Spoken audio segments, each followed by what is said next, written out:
you move us forward? All right. So just a little bit about us.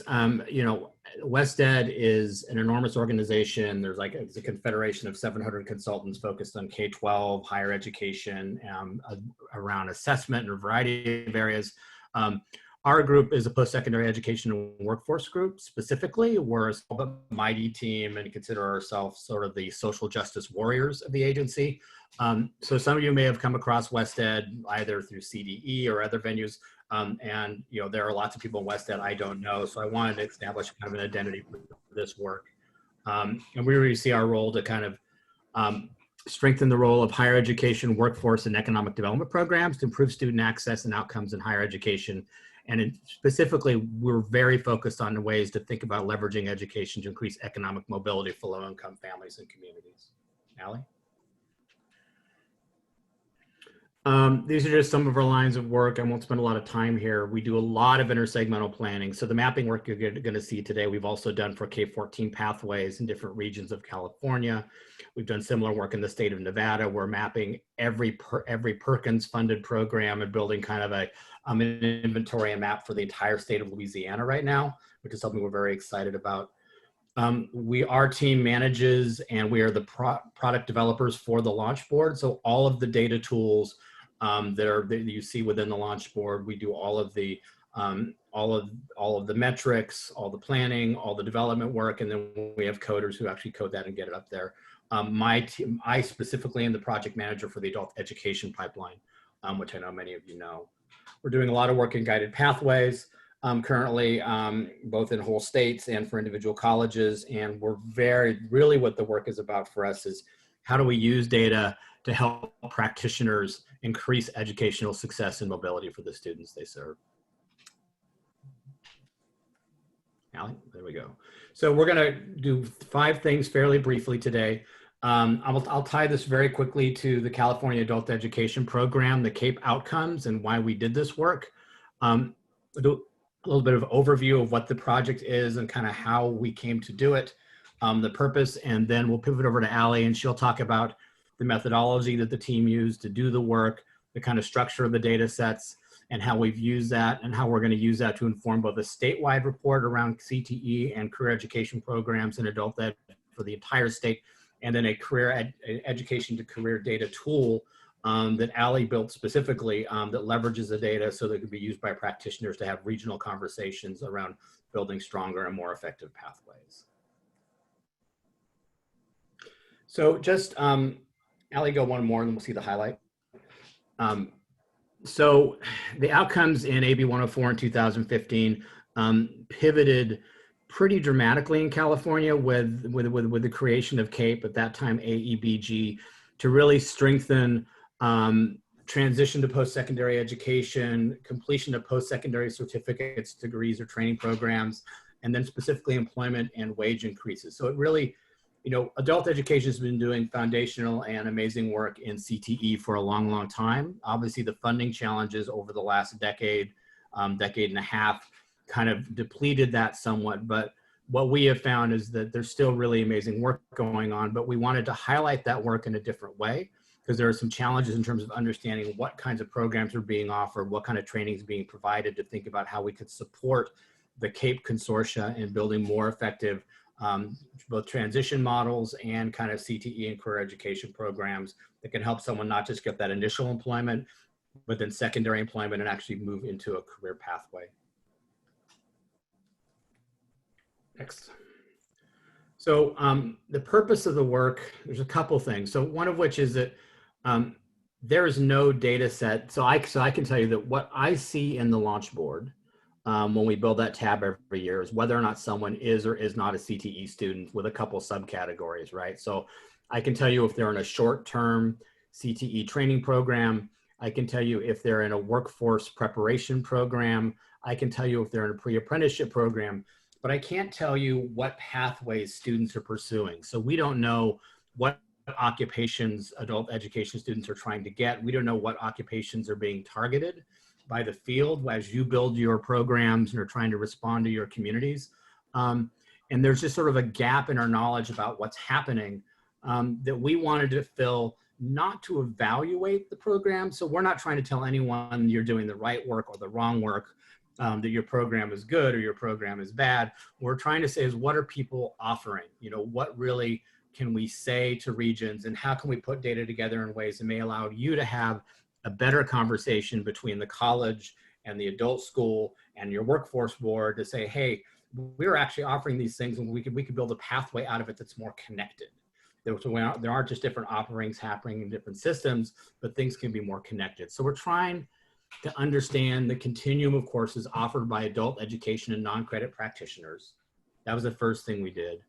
We're trying to look at the relationship between adult education and credit programs and regional labor markets. So I'll show you a slide in a second that shows I did a really kind of quick and dirty, rough version of something like this for my own consortium when I was the Dean of Workforce at the Contra Costa Community College District, to help have a better conversation about what everyone's offering, to actually look at, here's what the adult school's offering, here's what the college is offering, here's what the labor market tells us. Let's figure out some pathways that we could build together or support collectively out of that data and information. So what we really want to do is support two kinds of conversations. One of which is the conversations you can have locally looking at this information to use for your own planning purposes. And then there's some conversations at the state level about how we gather this kind of pathway information to really create a stronger data system, so we're not having to do this manually, which is the way we had to do it this year. Allie? So this is what I sort of talked about earlier. So this is something I did when I was still a dean, where I just literally went into the catalogs for the 7 adult schools in my county, and I pulled their offerings. This is in industrial trades. And I looked at entry-level certificates or standalone courses. I looked at apprenticeship opportunities, and then I stacked all of the certificates, low unit, high unit, and degree programs at my colleges. And then what I also did is I did a labor market chart that actually was on the back of this page. It was like a one-page thing where you could see everything on front and back to kind of have a conversation, so you're not sorting through tons and tons of data, but it gets everything in one place to really have a stronger, better conversation. So I'm going to talk just a little bit generally about the methodology we used, kind of establish the arc, and then I'm going to let Ali kind of dive in on the details. And then I will be in the chat trying to answer questions as we go along. So when we tried to think about how to collect this, there's no single source of data about CTE courses and programs for adult education. We looked at sources like OTAN and course approval. We looked at other data sources, but really, you know, unlike MIS and the community college system, where I could tell you every program that every college offers, and I can tell you whether it's CTE or not, and then I can track whether or not students are actually getting jobs out of, say, a program that only has 25 students in it and what the pathway would be. We don't have the ability to kind of pull that data from any single source. So we actually made, we chose to basically work off of the publicly available information that the adult schools provide to their communities about the programs and pathways and courses that they offered. And so it was basically, we looked at those catalogs for the last academic year and cataloged every CTE course that was offered by an adult school or a community college non-credit program that we could say was CTE or workforce preparation. And then if we didn't find a catalog actually for an institution, we would actually reach out to them and ask them to provide us whatever information they have about the programs they offer. And, you know, we're not claiming that this is a perfect methodology, but using what adult schools and colleges say to their communities about what they offer and what occupations they lead to seemed like a good way to kind of produce at least an initial inventory of what's out there. Then we could over time maybe kind of correct and refine. So just letting you know that kind of one choice we made early on. And then Allie's going to talk about some other choices we made about thinking about classifying occupations and things like that. And so Allie, why don't I hand it over to you? Yeah, absolutely. Thanks so much, Randy. So Randy's very generous. We very much luckily had a team of people helping me lead this work. We started out initially with a group of 3 other research associates and myself, and we did an initial scan of a sample of adult schools as well as non-credit community college programs to develop that data structure and decide on what data elements we would be able to collect and how we would be able to align what is publicly available regarding adult education CTE courses with non-credit community college offerings. And then we luckily had a team of 2 research assistants who helped us gather those course catalogs, organize them in an effective way, and do a real inventory and data collection, really just scraping PDFs. And that took 4 or 5 months of data entry work. We also downloaded the data from COCI, the co-curriculum inventory, and we used employment data from MZ. We ended up aggregating everything and analyzing it side by side: adult education, non-credit, community college, credit community college, and labor market. And we'll get into some of those visualizations later on today. And as we were going through, particularly in the initial scan of developing the data structure and deciding on specific data elements, we decided to do a short series of interviews. 14 interviews were conducted in 2 per region, just to have some follow-up questions to understand how adult schools are deciding on what to offer, what kind of labor market they look at to decide on the courses they offer, and what's the process for communicating with the community. How do they get courses out there? How do they publish their catalogs? So just a little bit of qualitative understanding about how adult schools function in that way, so we could help support our understanding of what we were finding in the publicly available data. So this is our field structure. This is what we decided on to collect in the initial development of the data structure. We have some pretty basic data elements regarding the regions and school characteristics. We have course groupings, so how we categorized the courses that we found. And then we have course characteristics, alignment with community college, and certifications and apprenticeships. So these last 3 categories, course characteristics, alignment with community college, and certification and apprenticeships, were found directly from publicly available course catalogs or websites, anywhere where adult schools are posting what they're offering. And we were looking for any offerings between really the summer of 2019 and spring 2020 of what was offered. We realized that now a lot has changed, but we did most of our data entry in the fall of 2019.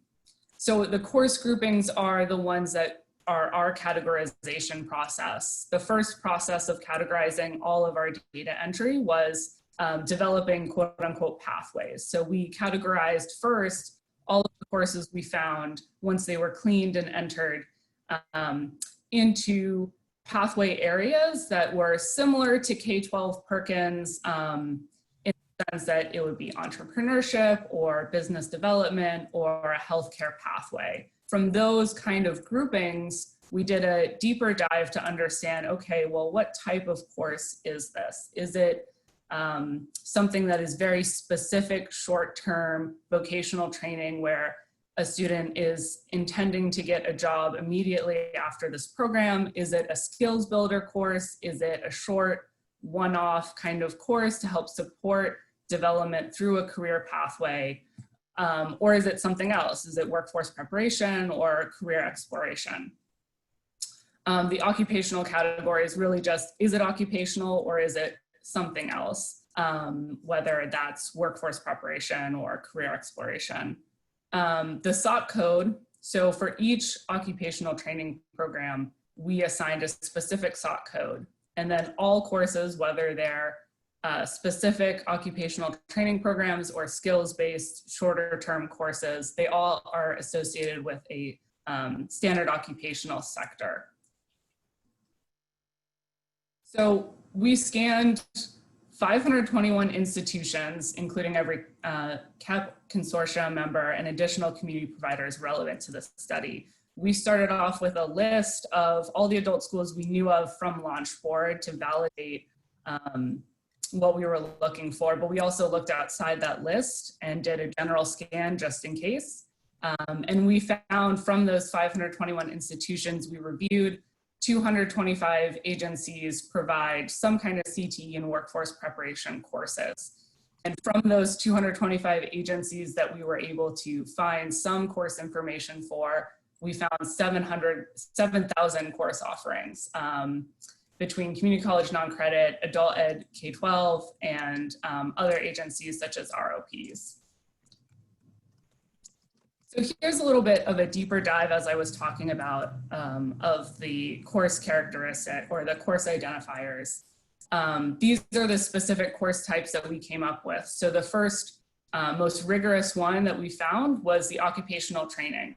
And these are courses that are generally longer term courses. They're teaching towards a specific identified occupation, such as a medical assistant or an office assistant.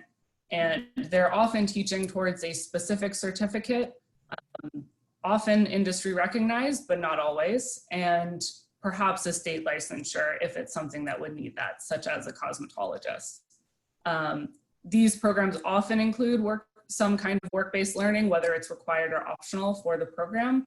And the course descriptions often note that specific occupation. We found a large majority of the courses were really occupational skills builder courses.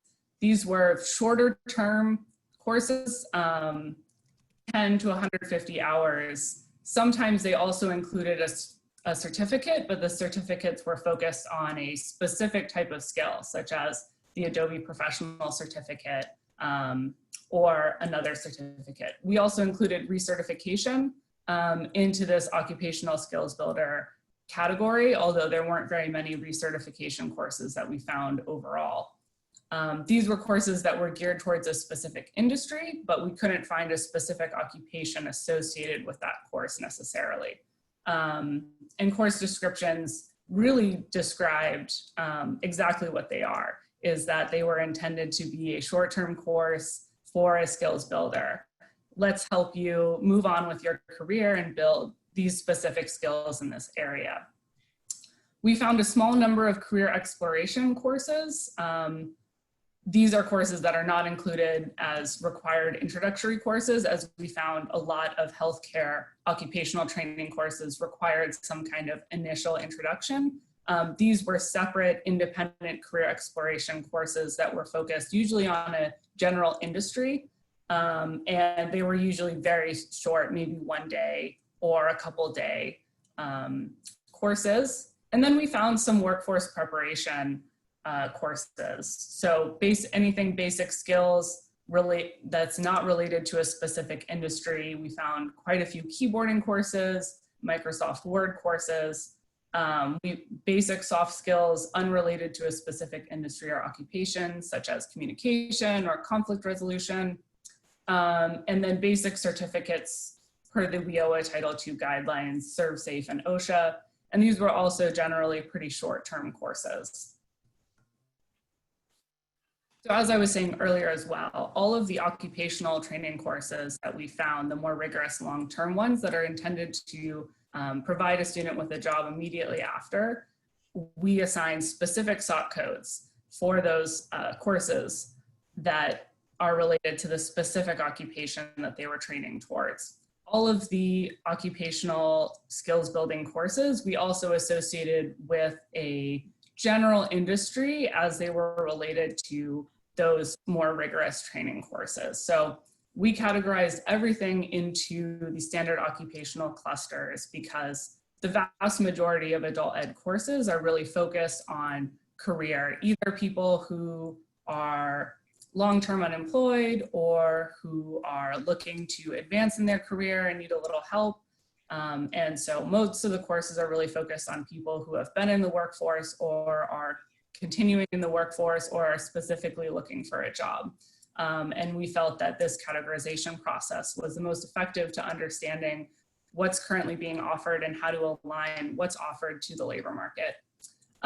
There are a lot of standard occupational clusters, and so we did a little bit more condensing because we found that a lot of the adult education courses that we were associating with these SOC clusters, there were ones that were perhaps associated with a sales and related occupations. A specific occupation in that cluster might be related based on skills and content area to office and administrative support occupations. And we really wanted to see how those courses and how those occupations related to each other at a larger scale within the regions. So we clustered the standard occupational sectors together in ways that we hope support understanding how related occupations with related content areas and related skills could help build a career pathway for someone. So here's a little bit of a summary of our occupational training courses versus occupational skills builder courses. So these are the larger meta clusters of the standard occupational sectors. So here we have public and community service, production and logistics, and we can see within public and community services meta cluster of the standard occupational clusters, 38% of the courses offered within this area are occupational training courses, and 62% are occupational skills builder courses. So you can see that across the meta clusters, really the majority, with the exception of health being 50-50, the majority of courses are really occupational skills builders intended to help people continue on with a career. But there were areas, specifically construction and repair services and health, that had a very high number of occupational training courses across the state. Allie, can I drop in here for a second? Yeah, of course. You know, I'm realizing as I'm looking at the deck that there's another slide we should have had in here that has some kind of summary information around courses and institutions, and I just want to share that with you verbally. So when the team did the analysis, they scanned over 500 institutions across the state and found 215 agencies offering specifically things we could identify as CTE courses. But the total of courses was over 7,000 courses. So one of the takeaways for our team from this is that, you know, in spite of the fact that CTE has not been well supported in adult education, adult educators are offering a ton of really valuable instruction and are really doing their best with limited resources to try and meet the needs of their communities. And what it spoke to in the, also in the interviews of people, we tried to figure out how people were making their choices. A lot of people identified they just don't have the resources to actually build new programs. So I think the fact that you're doing such good work can really become a validating message to the legislature that we could do about what you could do if you actually had more resources to support this work. And I just wanted to give a little bit of a nod to kind of the scope and scale of the study and how much really good work we found out there. All right, Alec, go ahead.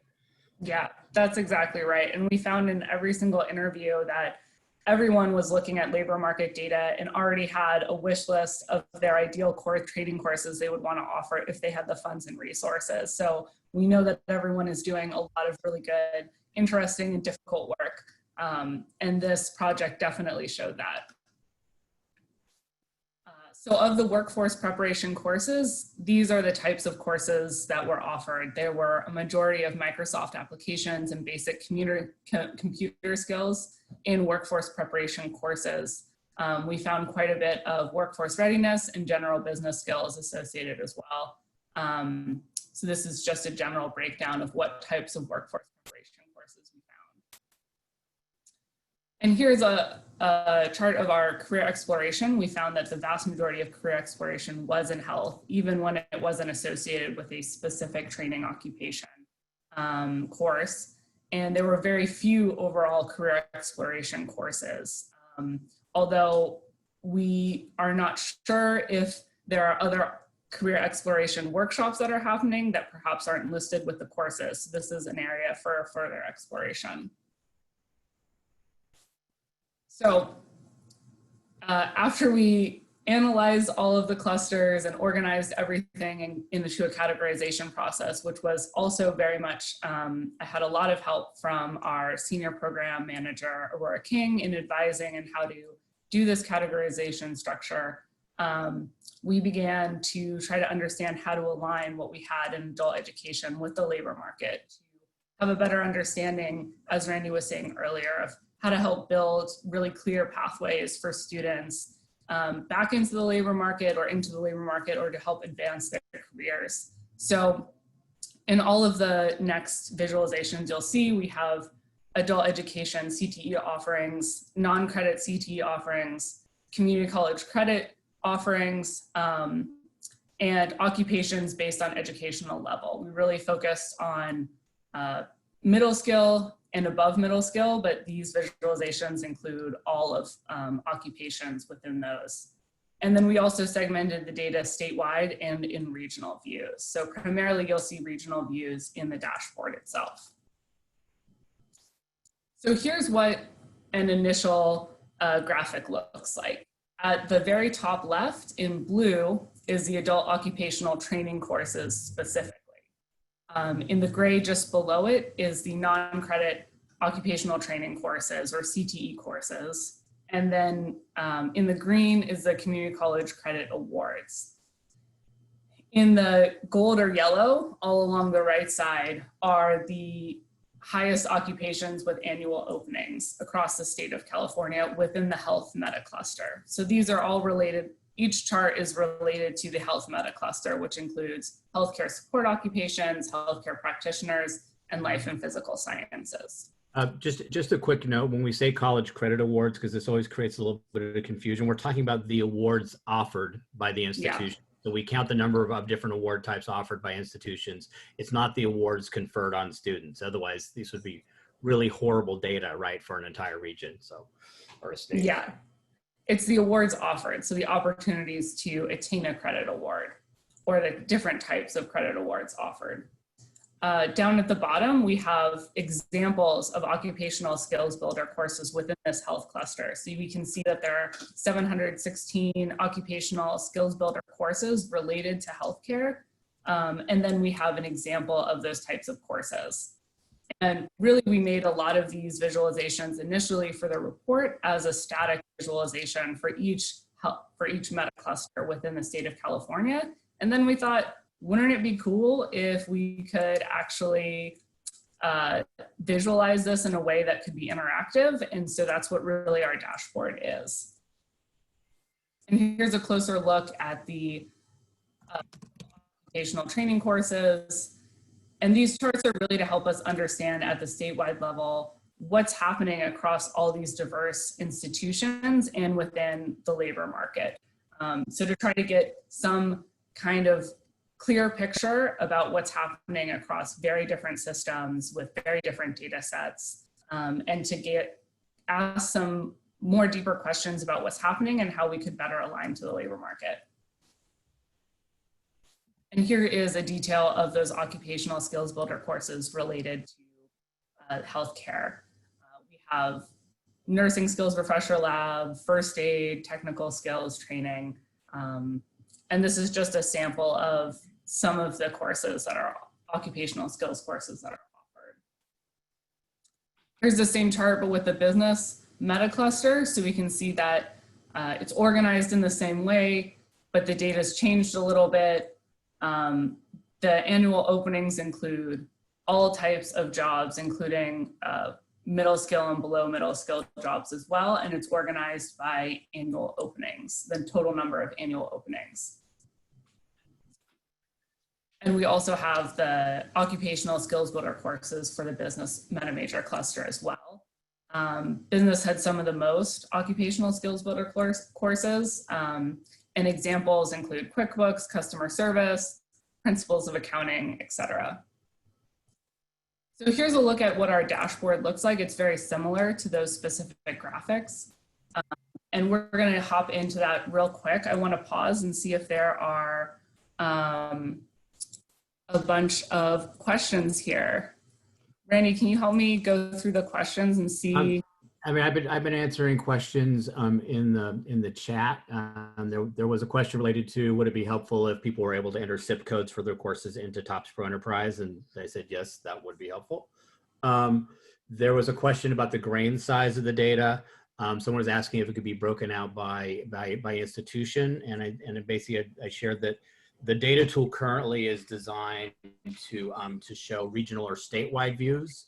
But the underlying data set can be broken out by institution. We've discussed at least doing a consortium level view potentially in the future, although that then affects the way in which you cut the labor market data. So we haven't, that's not in there currently, but it has come up as a question before. There's a link in the tool, as Ali will show you, that provides access to the raw data. We've had questions, requests from the COEs and from researchers about whether they'd be able to get the raw data that sits underneath this to do their own analysis. And yes, that is available to you. Basically, we're trying to be as transparent as we can. Also realizing that some of the decisions and cuts we made were just our kind of first cuts at this, and we may, based on feedback from the field, be looking at this data in different ways as well. Field. Someone's asking about what the field name is for the meta cluster in the public data. That I don't know what the name of that field is in the underlying data set, Ali, but we'll have to. I haven't added the meta clusters to the underlying data set, but I can absolutely do that. Okay. So Bonita Steele, some of the regions do not reflect the same local microeconomy. For example, Central Valley Motherlode have two very different local economies, South San Joaquin Valley and Mountain Sierras. So this is not addressed in the data set currently. It is something we could definitely look at. I mean, in some ways, what's important to understand is this is not a finished product, right? So this is kind of a proof of concept that we could pull the information in, and then what we want to do is use feedback from the field and from the region and from consortia to help inform ways in which we could refine this or make it more useful to you as well. Also, I mean, if you know the institutions within each of your kind of sub-regions, then you could use the underlying raw data set to kind of parse some of that out yourself.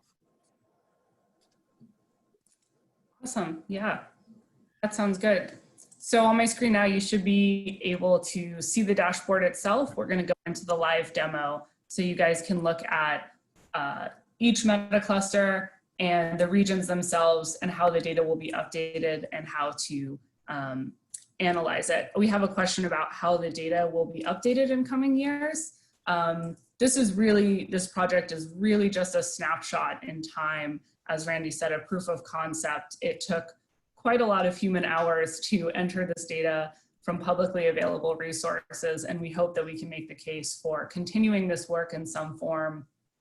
Down at the bottom here, I'll jump ahead to this real quick, is we have a data update request. So as you look through this dashboard and download the publicly available data set we've collected and cleaned, and you have any questions or any concerns about how things are categorized, or you want to update the record on what was offered, or maybe change some of the ways we've categorized things, you can absolutely do that through this form. We'll be doing that hopefully throughout the rest of this year of 2020, is updating this data set with any comments or questions or edits you guys have about what you're currently offering. And so that should be an easy form, hopefully, for you guys to fill out. And then we will continue discussions about how to keep this data set up to date and continue doing this work. And I just want to call attention to the fact that we fully acknowledge that this is a clunky way to update information for us. Our goal was not to create a whole new data system. And in fact, this is something I think the CAEP office would have to think about how to have a way for people to enter basic course information similar to the way colleges actually enter that data into something like COCI and MIS, so that we could have really see what's happening in pathways in a dynamic way from year to year. We felt it was important to have a way for you to share information and feedback with us, and so we created that mechanism in this tool, and just so we can think more about this, as this is kind of an evolving body of work that we're trying to think about how we refine, together with the field. Awesome. So when you first land on this dashboard page, what you're seeing is all educational offerings and all labor market data for all meta clusters, all standard occupational clusters, and all regions. And the first thing you'll want to do is select a meta cluster. It's really designed to be tailored around those standard occupational sectors. So let's look at health. That's always a fun one to look at. And you'll see that our dashboard updates based on that health cluster. So this is now looking at a statewide view of the data of all of the adult ed occupational training courses, all of the educational data, and then all of the labor market data for the whole state. If you would like, at the statewide level, you could also select a skill category This is directly from Centers of Excellence, how they categorize above middle skill, and below middle skill occupations. So you could select that as well at the statewide level. We've also selected a self-sufficiency wage filter. That doesn't work very great at the statewide level because it's really tailored to the regions. So we'll get into that in a second. So I'm currently in Oakland. I really want to look at the Bay Area. So we can tailor this now just to look at what's offered in the Bay Area. We're now looking at all of the education offerings here across the Bay Area and all of the labor market data for the Bay Area. We can then tailor this to the self-sufficiency hourly wage for the Bay Area. So I just want to look at occupations that meet that self-sufficiency hourly wage, which I think is about $21 an hour. And then I'd also like to tailor this a little bit to be just middle skill occupations. So now it's really targeted the labor market data. These two orange filters are just for that labor market data. And we can kind of get a sense of, okay, well, I want to look at medical assistant occupations in the Bay Area. We can see that it has the second most annual openings in the area. And it definitely meets the self-sufficiency hourly wage. So that's a great thing to know. These occupational skills builder courses are also tailored by these meta clusters. So we can look at hospitality. And then let's look at the whole state. Select all the regions, and we can go down and we can see all the occupational skills builder courses for this meta cluster and for the whole state. And we can tailor that as well to a specific region. So all the occupational skills builder courses are also tailored to the specific filters at the top. And as we go down a little bit, we have our data sources listed here. So through this first link, the adult education non-credit data, you can click on this and you'll be directed to a box folder where you can download the publicly available data. So this is our public data set that is now officially published and live for you guys to download and review and have comments and send me emails with all your lovely questions. I'm really excited to hear back from you guys. We also have here the labor market data information and then how we categorized the self-sufficiency wages, which is based on Insight Center's calculator and the University of Washington data. And as I said before, we have our update data requests. So you can type out your name, organization, email, and send a comment to me, and we can get started on updating your data or addressing any comments you have. And as well, we have definitions in here. So you will not necessarily have to refer back to this PowerPoint. You can click here on the definitions for the meta clusters, and you'll be directed to a document that has the definitions here. We also have the skill category definitions and the self-sufficiency wage indicator linked here in the dashboard as well. So do we have any other questions at this time?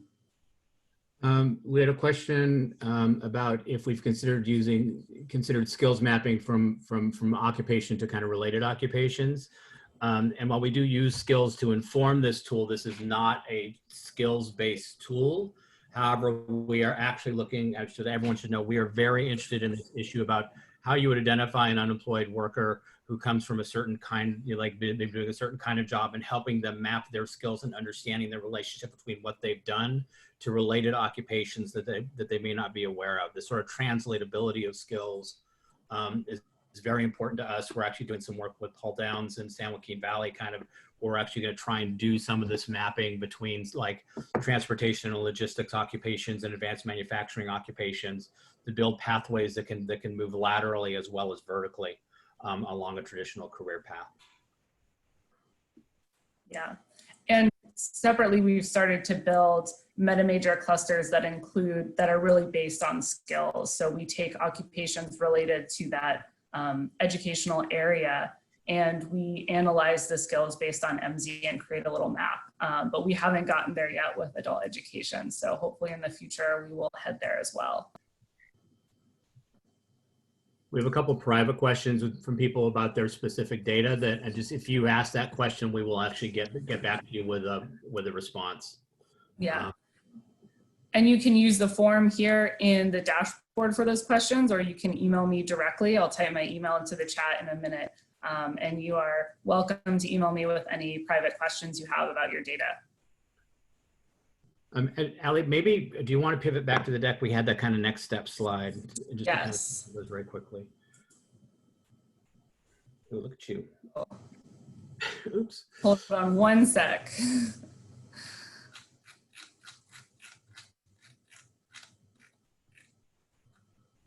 We go. Okay. So we're preparing a report with findings from the study.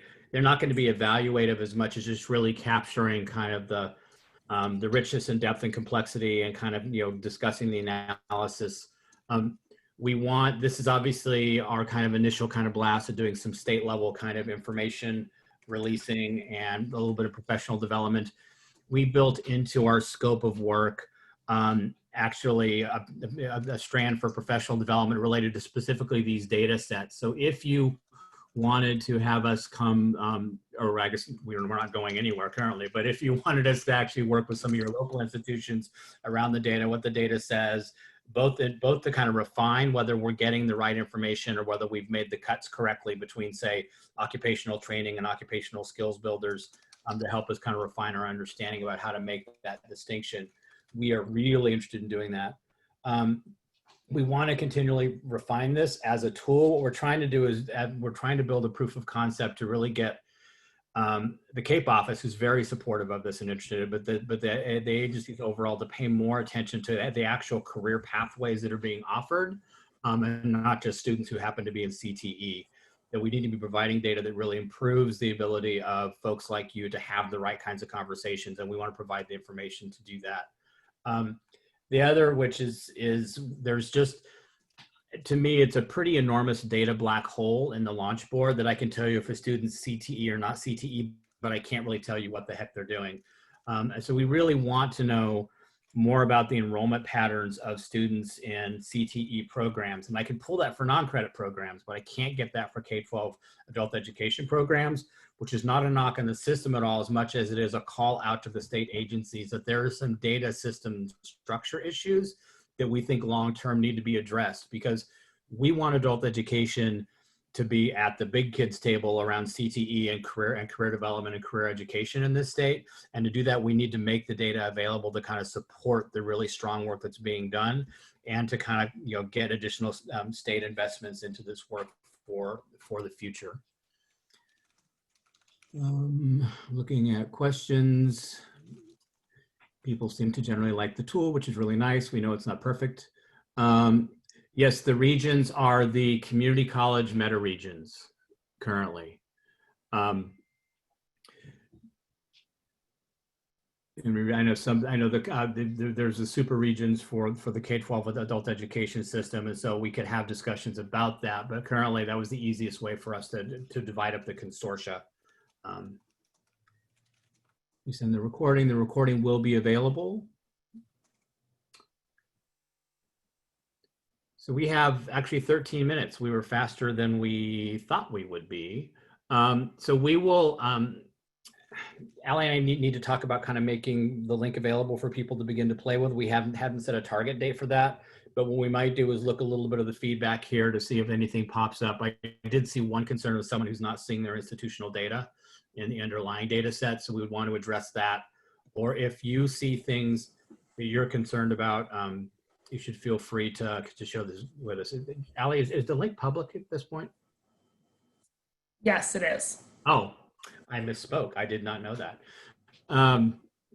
So we're basically inviting you to take friendly shots at whether this is working or not, or what you would like to see. This is the sort of, we want you to try and break it, which I'm sure you'll be able to do in various ways.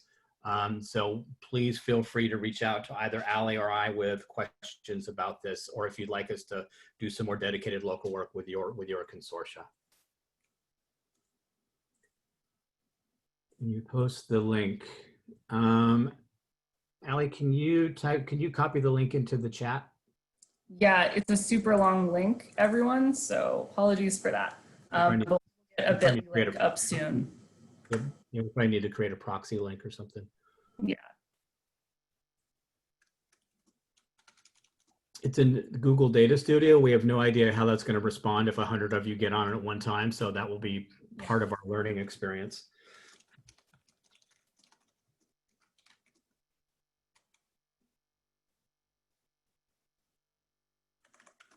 I'm not seeing a lot of questions at the moment. We will just hang out for a few minutes, and if nothing else pops up, then we may end a little early. But we're gonna hang here for a moment. You like the word awesome? The word awesome makes me happy. Thank you, Annabelle. Jody said the link on the slide didn't work, but the bit.ly did.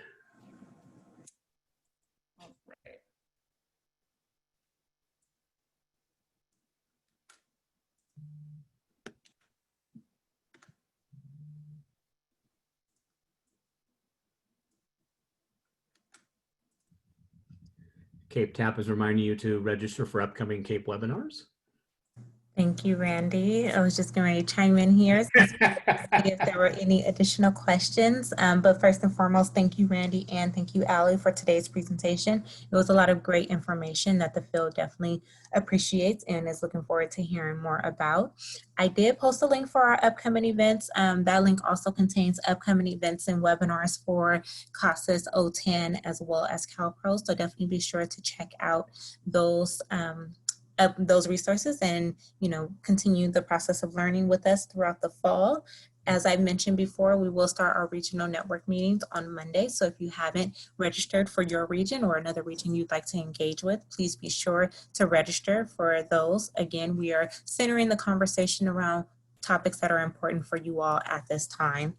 Additionally, and I will post the link, the CAP Summit will take place October 26th through 29th. At this time, registration is not quite open, but yet we are accepting proposals. So if you have a strategy or a best practice or promising practice that you'd like to present at the summit, definitely be sure to submit a proposal. We have a lot of great activities planned for this virtual space that we are in. So it'll definitely be a meaningful event, although we will miss seeing everyone and interacting, in person, but we're definitely planning for a great virtual event. So we hope that everyone will be able to either attend and or present. So I'll post the URL for the call for proposals here in the chat as well. And there were people who were asking for the recording as well as the PowerPoint presentation for today's webinar.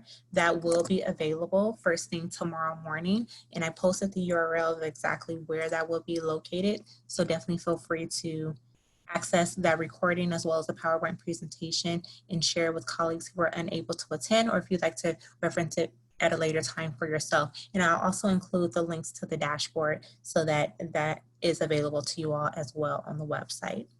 I want to read. Allie just responded to a question from Ryan that I want to sort of call out publicly. So yeah, we have not in any way password protected this. It's not secured in any way. So it's generally publicly available information because we pulled it from publicly available sources. So there was nothing we were pulling from proprietary. However, and we had this question come up because San Diego's been, talking to us about this data because they knew we were collecting it. Whether this was something students would use. We have not designed this to be a community facing or a student facing tool. What we're just trying to do is collect the information and make it useful for practitioners. Obviously, if you wanted to take the underlying data sets and create some sort of, career pathway inventory for your region, if you wanted to sort of use it to build here's a career pathway system in San Diego and Imperial Valley across these institutions, do something kind of like what Orange County's been doing with Program Finder for K-12 CTE programs. This is information that could be very useful for you in that effort, but we did not design it specifically for students.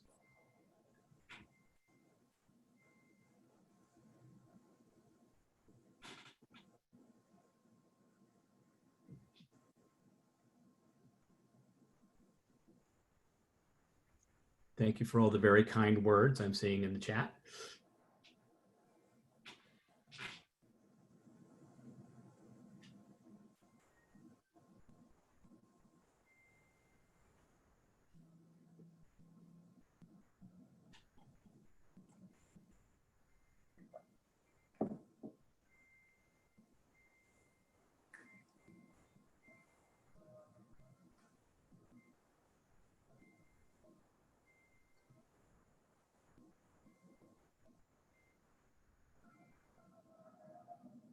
It looks like it's getting pretty quiet in the chat.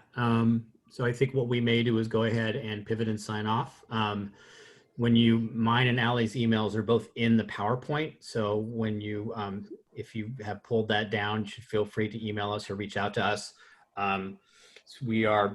Things are pretty crazy around our shop for a week or two. And so if you if you email me tomorrow and you don't hear from me for 2 weeks, or Allie for 2 weeks, just be aware that we're getting sort of set up for the new program year and getting a bunch of things moving forward. And the federal government decided to release every funding available opportunity within like a 3-week window this summer. So there's some craziness around our shop, but things will clear up for us after the 14th, and we will try and be responsive to things like, if you want to set up time to meet with us in, separately, we will definitely try and honor that as best we can.